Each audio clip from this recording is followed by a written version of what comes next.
Hi hello ನಮಸ್ತೆ, welcome back to my YouTube channel. ಎಲ್ಲರೂ ಹೇಗಿದ್ದೀರಾ? ಚೆನ್ನಾಗಿದ್ದೀರಾ? ನಾನು ಕೂಡ ಚೆನ್ನಾಗಿದ್ದೀನಿ. ಇವತ್ತು ಇಸ್ಕಾನ್ಗೆ ಹೋಗಿರೋದು ಮತ್ತು ಒರೈನ್ ಮಾಲ್ಗೆ ಹೋಗಿರೋದನ್ನೆಲ್ಲ ನಾನು ಲಾಗ್ ಮೂಲಕ ತೋರಿಸ್ತಾ ಇದ್ದೀನಿ.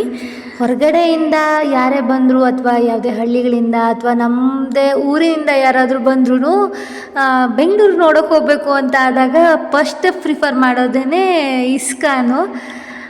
ಆ ಇಸ್ಕಾನನ್ನು ಇವತ್ತಿನ ಲಾಗಲ್ಲಿ ನೋಡೋಣ. ತುಂಬ ಸುಂದರವಾಗಿರುವಂತಹ ಒಂದು ತಾಣ ಇದು.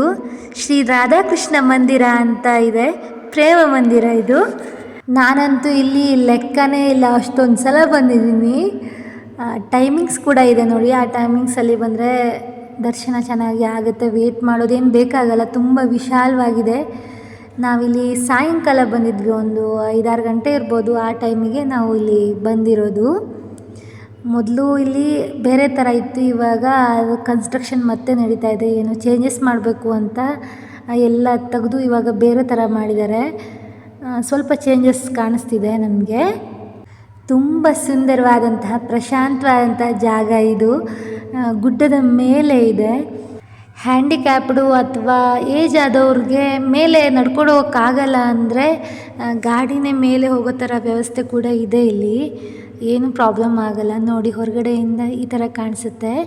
ಮೇಲೆ ಹತ್ತಿ ಹೋಗ್ಬೇಕು ನಾವು. ಕೆಳಗಡೆಯಿಂದ ನಾನು ಇಲ್ಲಿ ತೋರಿಸ್ತಾ ಇರೋದು ತುಂಬ ಸುಂದರವಾಗಿದೆ. ಸಾಯಂಕಾಲದ ಹೊತ್ತಾಗಿದ್ದಕ್ಕೆ ಈ ಥರ ಕಾಣಿಸ್ತಿದೆ. ಮೆಟ್ರೋ ಮತ್ತು ಬಸ್ಗೆ ಎಲ್ಲದಕ್ಕೂ ಇದು ನಿಯರ್ ಇದೆ. ವಾಕಬಲ್ ಡಿಸ್ಟೆನ್ಸಲ್ಲಿ ಎಲ್ಲನೂ ಸಿಗುತ್ತೆ. ತುಂಬಾ ಅಚ್ಚುಕಟ್ಟಾಗಿ ಈ ದೇವಸ್ಥಾನದಲ್ಲಿ ಹೋಗಿ ಬರಬಹುದು. ನಾವು ಹೋಗಿರೋ ಹೊತ್ತಿಗೆ ಇಲ್ಲಿ ಏನು ಕ್ರೌಡ್ ಇರಲಿಲ್ಲ, ಖಾಲಿ ಇತ್ತು, ಜಾಸ್ತಿ ಏನು ಇರಲಿಲ್ಲ. ಅರ್ಜೆಂಟ್ ಇದ್ದವರು ಮೇಲೆ ಹತ್ತಿ ಬೇಗ ಹೋದರು. ನಾವು ನಿಧಾನಕ್ಕೆ ವೀಡಿಯೋ ಮಾಡಿಕೊಂಡು ಹಾಗೆ ಹೋದ್ವಿ. ನಮ್ಮಂಥವರೇ ತುಂಬ ಜನ ಇದ್ದಾರೆ. ಅಲ್ಲಿ ಹೋಗಿ ದರ್ಶನ ಮಾಡೋದಕ್ಕಿಂತ ಫೋಟೋ ವೀಡಿಯೋ ಮಾಡೋದೇ ಜಾಸ್ತಿ ಆಗಿಬಿಡುತ್ತೆ ಕೆಲವೊಬ್ಬರಿಗೆ. ಅಷ್ಟರ ಮಟ್ಟಿಗೆ ವೀಡಿಯೋ ಫೋಟೋ ತಗೋತಾರೆ. ಏನು ಹೇಳೋದು ಇವರಿಗೆಲ್ಲ. ಫಸ್ಟು ದರ್ಶನ ಮಾಡಬೇಕು, ಭಕ್ತಿಯಿಂದ ನಮಸ್ಕಾರ ಮಾಡಬೇಕು ಅಂತ ಯೋಚನೆ ಮಾಡಬೇಕು, ಆಮೇಲೆ ಫೋಟೋ ವೀಡಿಯೋ. ಅದಕ್ಕೆ ದೇವ್ರ ಹತ್ರ ನಾನೇ ಬೇಡ್ಕೊಂಬಿಟ್ಟೆ ಎಲ್ಲರ ಪರವಾಗಿ, ನಾನು ಸೇರಿಸಿ ಎಲ್ರಿಗೂ ಒಳ್ಳೆ ಬುದ್ಧಿ ಕೊಡಪ್ಪ ಅಂತ. Step by step 3 ಸ್ಟೆಪ್ಪಲ್ಲಿನೂ ದೇವಸ್ಥಾನಗಳಿವೆ. ದರ್ಶನ ಮಾಡಿಕೊಂಡು ನಾವು ಮೇಲ್ಗಡೆ ರಾಧಾಕೃಷ್ಣರ ದೇವಸ್ಥಾನದ ಹತ್ರ ತಲುಪಿದ್ವಿ. ಒಳಗಡೆ ವೀಡಿಯೋ ಮಾಡೋದಕ್ಕೆ ಅವಕಾಶ ಇಲ್ಲ, ತುಂಬಾ ಚೆನ್ನಾಗಿದೆ. ಆದರೆ ವೀಡಿಯೋ ಮಾಡೋಕ್ಕೆ ಅಲೋ ಇರಲಿಲ್ಲ, ಅದಕ್ಕಾಗಿ ನಾನು ಅಲ್ಲಿ ಮಾಡಿಲ್ಲ. ಹೊರಗಡೆ ಸುಮ್ಮನೆ ಸ್ವಲ್ಪ ಹೊತ್ತು ತಗೊಂಡ್ವಿ ಹಾಗೇ. ಮುಸ್ಸಂಜೆ ಆಗ್ತಾಯಿತ್ತು. ನಮಗೂ ಸುಸ್ತಾಗ್ಬಿಟ್ಟಿತ್ತು. ಎಲ್ಲ ಕಡೆನೂ ಓಡಾಡಿ ಬೆಳಗ್ಗೆಯಿಂದ ತಲೆ ಕೆಟ್ಟೋಗ್ಬಿಟ್ಟಿತ್ತು. ಆದ್ರೂ ಬಿಟ್ಟಿಲ್ಲ ನಾವು. ಎಷ್ಟಾಗುತ್ತೋ ಅಷ್ಟು ಹೋಗೋಣ, ತಿರ್ಗೋಣ ಅಂತ ಓಡಾಡಿದ್ದು. ನೋಡಿ, ಸಾಯಂಕಾಲ ಆಗ್ತಿದೆ, ಹಾಗೆ ನಾವು ರೆಕಾರ್ಡ್ ಮಾಡ್ತಾಯಿದ್ವಿ. ಸುತ್ತಮುತ್ತಲೂ ಕೂಡ ಚೆನ್ನಾಗಿದೆ, ವೆದರ್ ಕೂಡ ಚೆನ್ನಾಗಿದೆ, ಚೆನ್ನಾಗಿ ಗಾಳಿ ಬೀಸ್ತಾಯಿತ್ತು. ಏನೋ ಖುಷಿ ಆಯಿತು ತುಂಬಾ ಅಲ್ಲಿ ನೋಡಿ. ಗೀತಾನು ಕೂಡ ಬಂದಿರಲಿಲ್ಲ, ಫಸ್ಟ್ ಟೈಮ್ ಬಂದಿರೋದು ಅವಳಿಗೂ ನೋಡ್ದಂಗಾಯಿತು, ನನಗೂ ನೋಡ್ದಂಗಾಯಿತು ಅಂತ ತೆರಳಿದ್ದು. ಆಮೇಲೆ ದರ್ಶನ ಮುಗಿಸ್ಕೊಂಡು ಎಕ್ಸಿಟ್ ಡೋರಿಗೆ ಬಂದರೆ ಅಲ್ಲಿ ಫುಲ್ ಅಂಗಡಿಗಳೇ ಕಾಣಿಸುತ್ತವೆ. ಎಲ್ಲ ಥರ ಬುಕ್ಸು, ಆಮೇಲೆ ಅಸೆಸರೀಸ್ ತುಂಬ ಇದ್ದಾವೆ. ಜಪ ಕೌಂಟ್ ಮಾಡೋ ಮಷಿನ್ಸು ಮತ್ತು ಕೆಲವೊಂದು ಚೆನ್ನಾಗಿದೆ, ತೊಗೋಬೋದು, ಆ ಥರದ್ದಿತ್ತು. ಮನುಷ್ಯ ಹುಟ್ಟಿದಾಗಿಂದ ಸಾಯೋ ತನಕ ಅಹಂಕಾರದಲ್ಲೇ ಮುಳುಗೋಗಿರ್ತಾನೆ. ಇದನ್ನು ನೋಡಿದ್ರೆ ಅರ್ಥ ಆಗುತ್ತೆ ರಿಯಾಲಿಟಿ ಏನಂತ. ಮನಸ್ಸಿಗೆ ತುಂಬ ನಾಟುವಂತಹ ಒಂದು ಪ್ಲೇಸ್ ಇದು. ನೋಡಿ, ಎಷ್ಟು ಮನುಷ್ಯ ಹುಟ್ಟಿದಾಗಿಂದ ಸಾಯೋ ತನಕ ಹೇಗೆ ಇರ್ತಾನೆ, ಹೇಗೆ ಬಾಳ್ತಾನೆ, ಹೇಗೆ ದೊಡ್ಡವನಾಗ್ತಾನೆ ಅನ್ನೋದ್ರ ಬಗ್ಗೆ ಎಲ್ಲ ಮಾಡಿದ್ದಾರೆ. ಅದು ಮನಸ್ಸಿಗೆ ನಾಟುತ್ತೆ. ನೋಡ್ತಾ ಇದ್ದರೆ ನಾವೆಲ್ಲೋ ಹೋಗ್ತೀವಿ ಆ ಥರ ಇರುತ್ತೆ. ನೋಡಿ, ತುಳಸಿ ಮಾಲೆ ಇದೆ, ಎಲ್ಲ ಥರದ್ದು ಸಿಗುತ್ತೆ ಇಲ್ಲಿ. ನವಗ್ರಹ ಹರಳಿಂದ ಟ್ರೀ ಮಾಡಿದ್ದಾರೆ, ಮತ್ತು ಕೀ ಬಂಚು, ಆಮೇಲೆ ಕಾರ್ಗೆ ಹಾಕುವಂಥದ್ದು, ಆಮೇಲೆ ಪ್ಲಗ್ಗೆ ಹಾಕ್ತಾರಲ್ವ, ಅದೇನು ಸೌಂಡ್ ಬರುತ್ತೆ, ಕೆಲವೊಂದು ಲೈಟ್ಸ್ ಬರುತ್ತೆ, ಊದುಬತ್ತಿ, ಆಮೇಲೆ ಫೋಟೋಸು, ಆಮೇಲೆ ತಂಜಾವೂರು ಪೇಂಟಿಂಗ್ ಅಂತಾರಲ್ವ ಆ ಥರದ್ದು, ಮತ್ತು ಈ ಥರ ಕಾಟನ್ನು ಮತ್ತು ಬಟ್ಟೆಯಿಂದ ಮಾಡಿರುವಂತಹ ಕ್ಯೂಟ್ ಡಾಲ್ಸ್ ಇದ್ದಾವೆ. ಮತ್ತು ಮಕ್ಕಳಿಗೆ ಕೃಷ್ಣನ ವೇಷ ಮಾಡೋದಕ್ಕೆ ಏನೇನು ಬೇಕೋ ಎಲ್ಲ ಇದ್ದಾವೆ. ಬಟ್ಟೆಗಳು, ಕಿರೀಟ, ಆ ಥರ ಫ್ಲೂಟು, ಆ ಥರದ್ದು ಎಲ್ಲನೂ ಇದೆ. ಮತ್ತು ಶಂಖ, ದೀಪಗಳು, ಗಂಟೆ ಈ ಥರದ್ದು ಕೂಡ ಇದೆ. ಪೂಜೆಗೆ ಯಾವ್ಯಾವ್ದು ಬೇಕೋ ಎಲ್ಲ ಅಸೆಸರೀಸ್ ಕೂಡ ಸಿಗುತ್ತೆ ಇಲ್ಲಿ. ಫೋಟೋಸು, ಆಮೇಲೆ ಕೆಲವೊಂದು ಕಾರ್ಯಕ್ರಮಕ್ಕೆ ನಾವು ಯೂಸ್ ಮಾಡ್ತೀವಿ ಡೆಕೋರೇಷನ್ಗೋಸ್ಕರ, ಅದು ಕೂಡ ಇದ್ದಾವೆ. ನೋಡಿ ಇಲ್ಲಿ ತೊಟ್ಟಿಲಲ್ಲಿ ಇರುವಂತಹ ಕೃಷ್ಣ ಎಷ್ಟು ಮುದ್ದಾಗಿದೆ ಅಂತ. ರೇಟ್ ಕೂಡ ಅಫೋರ್ಡೆಬಲ್ ಆಗಿದೆ, ತುಂಬ ಚೆನ್ನಾಗಿದೆ. ನೆನಪಿಗೆ ಒಂದು ತಗೊಂಡು ಬರಬೇಕು ಅಂತ ಯಾರಿಗಾದ್ರೂ ಅನಿಸುತ್ತೆ. ಯಾಕಂದರೆ ಇಲ್ಲಿ ಎಕ್ಸಿಟ್ ಡೋರಿಂದ ಹೊರಗಡೆ ಹೋಗೋ ತನಕ ಸ್ಟ್ರೇಟಾಗಿ ಅಂಗಡಿಗಳೇ ಸಿಗ್ತವೆ. ಸುಮ್ಮನೆ ಎಕ್ಸಿಟ್ ಆಗೋಕ್ಕಾಗಲ್ಲ, ಈ ಅಂಗಡಿಗಳೆಲ್ಲ ನೋಡಿಕೊಂಡೇ ನಾವು ಎಕ್ಸಿಟ್ ತೊಗೋಬೇಕಾಗುತ್ತೆ. ಹಾಗಾಗಿ ತೊಗೋಬೇಕು ಅಂತ ನಮಗೂ ಅನಿಸುತ್ತೆ. ಅದು ನೋಡಿದ್ರೆ ಎಂಥವ್ರಿಗಾದ್ರೂ ಮನಸ್ಸಿಗೆ ಖುಷಿ ಅನ್ನೋ ಥರ ಇದೆ ಇದು.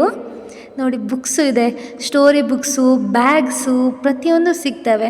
ಆಮೇಲೆ ತಿನ್ನೋದಕ್ಕೂ ಅಷ್ಟೇ, ಬೇಕ್ರಿಗೆ ಮತ್ತು ಇಲ್ಲಿ ಏನೂ ಡಿಫ್ರೆನ್ಸ್ ಇಲ್ಲ ಅಂತ ಅನಿಸುತ್ತೆ. ಇದೊಂದು ನನಗೆ ಅಷ್ಟೊಂದು ಕಂಫರ್ಟೇಬಲ್ ಅನಿಸಲ್ಲ. ಯಾಕೆಂದರೆ ಕೆಲವೊಂದು ಐಟಮ್ನ ಹೊರಗಡೆ ತಿಂದರೆ ಚೆನ್ನಾಗಿರುತ್ತೆ, ದೇವಸ್ಥಾನದಲ್ಲಿ ಅಷ್ಟೊಂದು ಏನೋ ನನಗೆ ಪರ್ಸ್ನಲಿ ಅದು ಸರಿ ಅನಿಸಲ್ಲ. ಒಟ್ಟಲ್ಲಿ ಚೆನ್ನಾಗಿದೆ. ಎಲ್ಲ ಥರ ಕೇಕ್ಸು, ಪೇಸ್ಟ್ರೀಸ್ ಎಲ್ಲ ಥರನೂ ಸಿಗುತ್ತೆ. ಅಂದರೆ ದೇವಸ್ಥಾನದಲ್ಲಿ ನನಗೆ ಪ್ರಸಾದನ ನಾನು ಎಕ್ಸ್ಪೆಕ್ಟ್ ಮಾಡ್ತೀನಿ, ಅಂದರೆ ಬೇಕ್ರಿ ಥರ ನನಗೆ ಅಷ್ಟು ಇಷ್ಟ ಆಗಲ್ಲ, ಅದಕ್ಕೋಸ್ಕರ ಹೇಳ್ತಾ ಇದ್ದೀನಿ.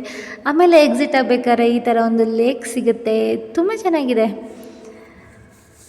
ಆಮೇಲೆ ನಾವು ಕೂಡ ಪ್ರಸಾದ ತೊಗೊಂಡ್ವಿ. ಹೊರಗಡೆ ಎಕ್ಸಿಟ್ ಡೋರ್ ಹತ್ರ ಇದೆ, ಅಲ್ಲಿ ಸಂಗೀತ ಕಚೇರಿ ಕೂಡ ನಡೀತಾ ಇತ್ತು. ಅದನ್ನು ಒಂದು ಸ್ವಲ್ಪ ಹೊತ್ತು ನೋಡಿಕೊಂಡು, ಹಾಗೆ ಒಂದು ಫೋಟೋ ತೆಕ್ಕೊಂಡು, ವಾಟರ್ ಫೌಂಟೇನ್ ಇತ್ತು ಅದನ್ನು ಕೂಡ ನೋಡಿಕೊಂಡು ತುಂಬ ಖುಷಿಪಟ್ವಿ ನಾವು. ಸಾಯಂಕಾಲ ಸೂರ್ಯ ಮುಳುಗೋವಾಗ ನಾವು ದೇವಸ್ಥಾನಕ್ಕೆ ಎಂಟ್ರಿ ಕೊಟ್ಟಿದ್ದು. ಇವಾಗ ಚಂದ್ರ ಬಂದಿದ್ದಾನೆ. ಅಷ್ಟೊತ್ತು ಟೈಮ್ ಸ್ಪೆಂಡ್ ಮಾಡಿದ್ವಿ. ತುಂಬ ಹೊತ್ತು ತೊಗೊಳುತ್ತೆ, ಒಂದು 2 ಅವರ್ ಆದರೂ ಬೇಕೇ ಬೇಕು ಇಲ್ಲಿ ಓಡಾಡಿಕೊಂಡು ನೀಟಾಗಿ ನೋಡ್ಕೊಂಡು ಬರಬೇಕಂದ್ರೆ. ಇದನ್ನೆಲ್ಲ ನೋಡಿಕೊಂಡು ನಾವು ಎಕ್ಸಿಟ್ ಕಡೆ ಹೊರಟ್ವಿ. ಇಲ್ಲಿಂದ ನಾವು ಒರೈನ್ ಮಾಲಿಗೆ ಹೋಗೋಣ ಅಂತ ಪ್ಲ್ಯಾನ್ ಮಾಡಿದ್ವಿ. ಒರೈನ್ ಮಾಲ್ ನೋಡಿಕೊಂಡು ಹಾಗೆ ಮನೆಗೆ ಹೋಗೋಣ ಅಂತ ಓಕೆ ಅಂತ, ಅಲ್ಲಿಂದ ವಾಕೇಬಲ್ ಡಿಸ್ಟೆನ್ಸಲ್ಲಿ ಒರೈನ್ ಮಾಲ್ ಇದೆ. ಹಾಗೆ ಒರೈನ್ ಮಾಲಿಗೆ ಬಂದ್ವಿ. ಒರೈನ್ ಮಾಲ್ಗೆ ಬರೋ ಅಷ್ಟರಲ್ಲಿ ನಮಗೆ ಸುಸ್ತಾಗ್ಬಿಟ್ಟಿತ್ತು. ಬೆಳಿಗ್ಗೆಯಿಂದ ಓಡಾಡಿ ಸ್ಟ್ರೆಂತ್ ತುಂಬ ಕಮ್ಮಿ ಆಗಿಬಿಟ್ಟಿತ್ತು. ಮನೆಗೆ ಹೋದರೆ ಸಾಕು ಅನ್ನೋ ಥರ ಇತ್ತು. ಆದರೆ ಬಂದಾಗ ನೋಡ್ಕೊಂಡು ಹೋದರೆ ಹೋಯಿತು ಅಂತ ಹಾಗೆ ಬಂದ್ವಿ. ಇಲ್ಲಿ ಫಸ್ಟ್ ಫ್ಲೋರಲ್ಲಿ ಒಳಗಡೆ ಲೇಕ್ ಇದೆ, ತುಂಬ ಚೆನ್ನಾಗಿದೆ. ಅದನ್ನು ನೋಡಿಕೊಂಡು ನಾವು ಹಾಗೆ ಹೊರಟ್ಬಿಡೋಣ ಅಂತ ಮಾತಾಡ್ಕೊಂಡ್ವಿ. ಮಾಲ್ ಏನು ಸುತ್ತಾಡೋದು ಬೇಡ, ತುಂಬ ಸುತ್ತಾಡಿದ್ವಿ. ಅದನ್ನು ನೋಡ್ಕೊಂಡು ಹಾಗೆ ಹೊರಟ್ಬಿಡೋಣ ಅಂತ ಮಾತಾಡಿಕೊಂಡು ಸೀದಾ ಅಲ್ಲಿಗೇ ಹೋದ್ವಿ. ಮತ್ತು ಎಲ್ಲೂ ಆಚೆ ಈಚೆ ಓಡಾಡೋಕ್ಕೆ ಹೋಗಿಲ್ಲ ಜಾಸ್ತಿ. ಹಾಗೆ ಸೀದಾ ಬಂದ್ವಿ. ನೋಡಿ ಎಷ್ಟು ಚೆಂದ ಇದೆ ಅಂತ. ಅದು ಬರಿಗಣ್ಣಲ್ಲಿ ನೋಡಿದ್ರೆ ಎಷ್ಟು ಚೆಂದ ಕಾಣಿಸುತ್ತೆ, ಮೊಬೈಲಲ್ಲಿ ಅಷ್ಟು ಚೆಂದ ಇರಲ್ಲ. ತುಂಬ ಚೆನ್ನಾಗಿರುತ್ತೆ. ಈ ಬಿಲ್ಡಿಂಗ್ ನೋಡಿ ಎಷ್ಟು ದೊಡ್ಡದಾಗಿದೆ ಅಂತ, ತುಂಬ ಚೆನ್ನಾಗಿದೆ. ನೀರು, ಅಲ್ಲಿ ವೆದರು ತುಂಬ ಚೆನ್ನಾಗಿದೆ. ನೋಡಿದ್ವಿ ಸ್ವಲ್ಪ ಹೊತ್ತಲ್ಲಿ ನಾವು ಕೂಡ ಒಂದು ಅರ್ಧ ಗಂಟೆ ಅಲ್ಲೇ ಕೂತ್ಕೊಂಡು ಮಾತಾಡಿಕೊಂಡು ಹಾಗೆ ಟೈಮ್ ಸ್ಪೆಂಡ್ ಮಾಡಿದ್ವಿ ನಾನು ಗೀತಾ. ಆಮೇಲೆ ಫೋಟೋ ವೀಡಿಯೋಸ್ನ ತಗೊಂಡ್ವಿ. ಫೋಟೋ ವೀಡಿಯೋಸ್ನ ನಾವೇನು ಡೈಲಿ ನೋಡ್ತಾ ಇರಲ್ಲ, ಆದರೆ ಒಂದು ಮೆಮೊರಿಗಂತ ಯಾವತ್ತೂ ಇರುತ್ತೆ. ಇವತ್ತೊಂದು ದಿನ ಕಳೆದೋದ್ರೆ ಅದು ಮತ್ತೆ ಇವತ್ತಿನ ದಿನ ಬರೋದೇ ಇರಲ್ಲ ನಮ್ಮ ಜೀವನದಲ್ಲಿ, ನಾಳೆ ಅನ್ನೋದು ಬಂದ್ಬಿಡುತ್ತೆ. ಹಾಗಾಗಿ ಅದು ಎಷ್ಟಿರುತ್ತೋ ಅಷ್ಟು ಮೆಮೊರೀಸ್ನ ನಾವು ಕಲೆಕ್ಟ್ ಮಾಡ್ಕೋಬೇಕು ಅಂತ ನಮ್ಮ ಒಪಿನಿಯನ್ನು. ತುಂಬ ಥರದ ಜನ ಇರ್ತಾರೆ, ಫೋಟೋ ವೀಡಿಯೋಸ್ನ ತಗೊಳ್ಳೇಬಾರ್ದು, ಕಣ್ಣಲ್ಲಿ ನೋಡಿಕೊಂಡು ಖುಷಿ ಪಡ್ಕೊಂಡು ಹಾಗೆ ಬರಬೇಕು ಅಂತ ಕೆಲವೊಬ್ಬರು ಎರಡನ್ನೂ ಮಾಡಬೇಕು, ನೋಡಬೇಕು, ನಮ್ಮ ಮೆಮೊರಿಗೋಸ್ಕರ ನಾವು ಫೋಟೋ ವೀಡಿಯೋಸ್ನ ತಕ್ಕೋಬೇಕು ಅಂತ ಇರ್ತಾರೆ. ಕೆಲವೊಬ್ರು ಇರ್ತಾರೆ ಬರೀ ಫೋಟೋ ವೀಡಿಯೋಸ್ ಕಡೆ ಮಾತ್ರ ಫೋಕಸ್ ಮಾಡ್ತಾರೆ, ಅಲ್ಲಿ ನೋಡಿ ಎಂಜಾಯ್ ಮಾಡೋದನ್ನು ಅವ್ರು ಮರ್ತೇ ಹೋಗ್ಬಿಡ್ತಾರೆ. ಅದು ಯಾವುದು ಬೇಡ, ಸ್ವಲ್ಪ ನೋಡಬೇಕು, ಸ್ವಲ್ಪ ಫೋಟೋ ತಕ್ಕೋಬೇಕು, ಅದು ಆರಾಮಾಗಿರುತ್ತೆ. ಅದು ನಮ್ಮ ಮೆಮೊರಿನೂ ಇರುತ್ತೆ, ಈ ಕಡೆ ಎಂಜಾಯ್ ಮಾಡಿದ ಫೀಲು ಇರುತ್ತೆ ಅಲ್ವಾ. ಲೈಫಲ್ಲಿ ಕೆಲವೊಂದು ಅನಿರೀಕ್ಷಿತವಾಗಿ ಬರುತ್ತೆ, ಕೆಲವೊಂದನ್ನು ನಾವೇ ಅಪೇಕ್ಷೆ ಇಟ್ಟು ತೊಗೋತೀವಿ. ಯಾವುದಾದ್ರೂ ಅಷ್ಟೇ, ಕೆಲವೊಂದು ಬ್ಯಾಡ್ ಮೆಮೊರೀಸ್ ಇರುತ್ತೆ, ಕೆಲವೊಂದು ಗುಡ್ ಮೆಮೊರೀಸ್ ಇರುತ್ತೆ. ಎಲ್ಲನೂ ನಾವು ಕಲೆಕ್ಟ್ ಮಾಡಿಕೊಂಡು ಲೈಫಲ್ಲಿ ಇಟ್ಕೋಬೇಕು, ಅದು ಚೆಂದ ಇರುತ್ತೆ ಅಲ್ವಾ. ನಿಮ್ಮ ಒಪಿನಿಯನ್ ಇದ್ರ ಬಗ್ಗೆ ಏನಂತ ನನಗೆ ಹೇಳಬೇಕಾಯ್ತಾ. ನಂತರ ನಾವು ಮನೆಗೆ ಹೋಗೋಣ ಅಂತ ಡಿಸೈಡ್ ಮಾಡಿದ್ವಿ. ರಾತ್ರಿ ಆಯಿತು ಅಂತ ಅಲ್ಲಿಂದ ಎಕ್ಸಿಟ್ ಡೋರ್ ಎಲ್ಲಿದೆ ಅಂತ ಹುಡುಕೊಂಡು ಸೀದಾ ಎಕ್ಸಿಟ್ ಆದ್ವಿ. ತುಂಬಾ ಖುಷಿಯಾದ ದಿನನ ನಾವು ಸ್ಪೆಂಡ್ ಮಾಡಿರೋದು. 2 ದಿನ ಓಡಾಡಿದ್ದೀವಿ, 2 ದಿನವೂ ಅಷ್ಟು ಖುಷಿಯಾಗಿ ನಾವು ಓಡಾಡಿದ್ವಿ. ಲೈಫು ಐಸ್ ಕ್ರೀಮ್ ಥರ ಕರ್ಗೋಗ್ಬಿಡುತ್ತಂತೆ. ಹಾಗಾಗಿ ನಿಮಗೆ ಯಾವ್ದು ಇಷ್ಟನೋ ಯಾರು ಇಷ್ಟನೋ ಅವ್ರ ಜೊತೆ ಜಾಸ್ತಿ ಟೈಮ್ನ ಸ್ಪೆಂಡ್ ಮಾಡಿ. ನಮ್ಮನೇಲಿ ಫ್ರಿಡ್ಜ್ ಇದೆ, ನಾನು ಮತ್ತೆ ಗಟ್ಟಿ ಮಾಡ್ಕೋತೀನಿ ಐಸ್ ಕ್ರೀಮ್ನ ಅಂತ ಅಂದ್ಕೋಬೇಡಿ. ಎಲ್ಲರ ಮನೇಲೂ ಫ್ರಿಡ್ಜ್ ಇರಲ್ಲ. ಹಾಗಾಗಿ ಮೆಮೊರಿನ ಸ್ಟೋರ್ ಮಾಡಿ ಎಲ್ಲರ ಜೊತೆ ಖುಷಿಯಾಗಿರಿ. ನನ್ನ ಲಾಗು, ನನ್ನ ವೀಡಿಯೋಸ್ ನಿಮಗೆ ಇಷ್ಟ ಆದರೆ ನನ್ನ ಚಾನಲ್ನ ಸಬ್ಸ್ಕ್ರೈಬ್ ಮಾಡಿಕೊಂಡು ಫಾಲೋ ಮಾಡಿ. ನನ್ನ ವೀಡಿಯೋಗಳು ಇಷ್ಟ ಆದರೆ ಲೈಕ್ ಮಾಡಿ, ಶೇರ್ ಮಾಡಿ, ಸಬ್ಸ್ಕ್ರೈಬ್ ಮಾಡ್ಕೊಳ್ಳಿ. Thank you.